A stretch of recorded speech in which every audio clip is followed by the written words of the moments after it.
Hi everyone. Today I will going to talk about the problems that we found in the recommendations from our Boeing 737 MAX the crisis report. And at first, let me introduce our group members. I'm Bai, and our group's about Claire, Lan, and Austin. Okay, the first, let's we look at the feed-forward control recommendation. It is basically about the participants raising early and the setup an independent safety reward team to stop the similar problems from the hip. This idea is good, but it's think too easily. It doesn't really think about what will the Boeing cows or how to make it work in the real world. Also, Boeing has a long history to ignoring the engineers' opinions, which could make that plans less effective. Next, it's the concurrent control recommendations.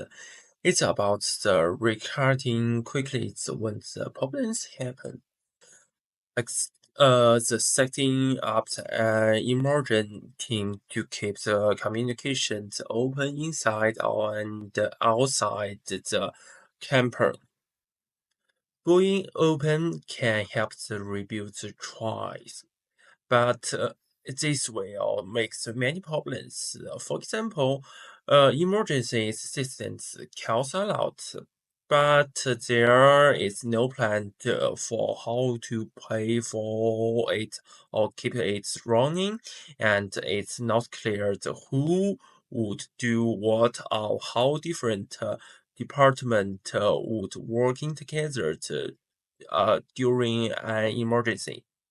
I'm going to talk about MCP1 recommendation video, and that's according to DEFT 2020 in the concept of feed-forward control, establish a cross-functional safety risk review and a check organization for full life cycle risk assessment of new aircraft models and systems.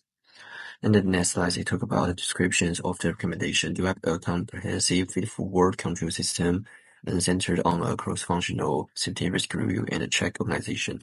This organization will conduct full life cycle risk assessments for all new aircraft models or systems before they enter service, aiming to identify and mitigate potential safety risk in advance.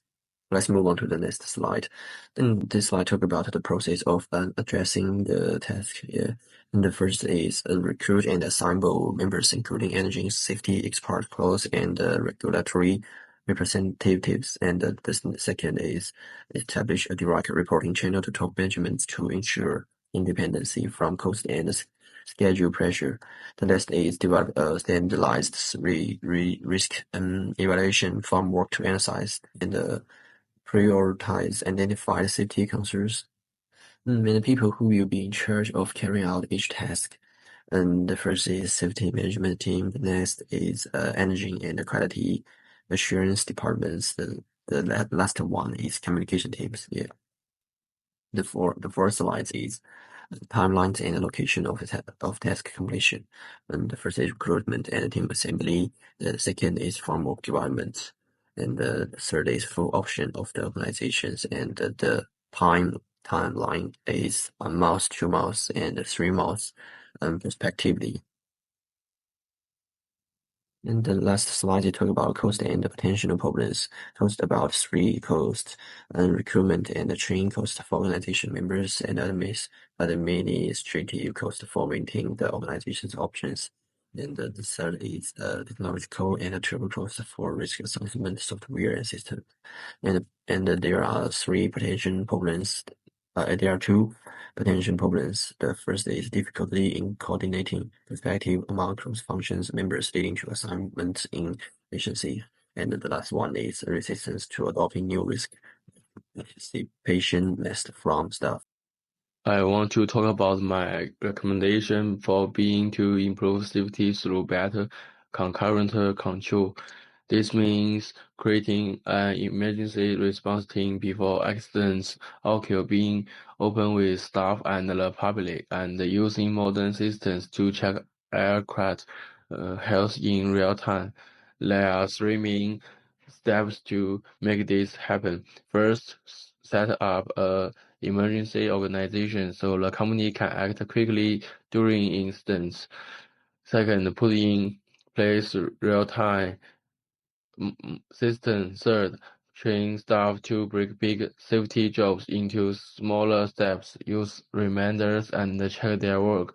Finally, review and update all safety regularly using feedback and data.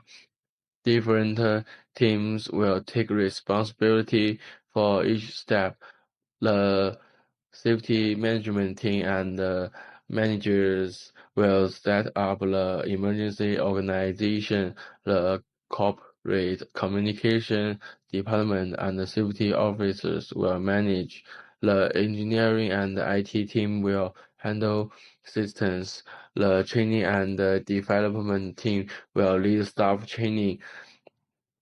Managers will review the plan has a clear timeline. Training will be within 3 months and continue all the time. Safety reviews will be done every 3 months. This plan will involve several types of codes, such as technology, training, communication, and some operational disruption during changes. However, there are many challenges. Staff may change, the cost of technology and the training will be high. It could be hard to fit new systems into old aircraft, being might reveal more problems, and there could be delays from regulations. In conclusion, if being follows these steps, it can control problems as they happen, improve safety, and rebuild public trust. Due to tennis management waste and ability of some problems, this leads to Boeing's failure to respond appropriately when it encountered two air crash.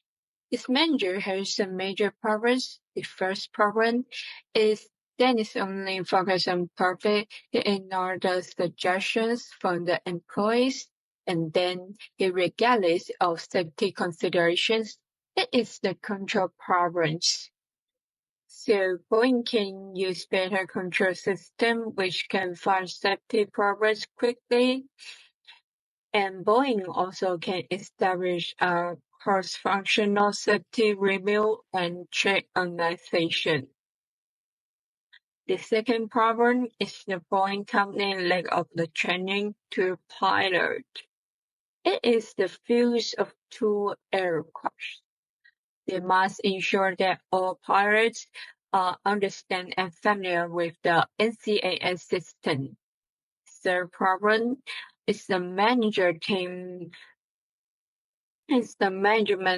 handle the problem in an inappropriate manner.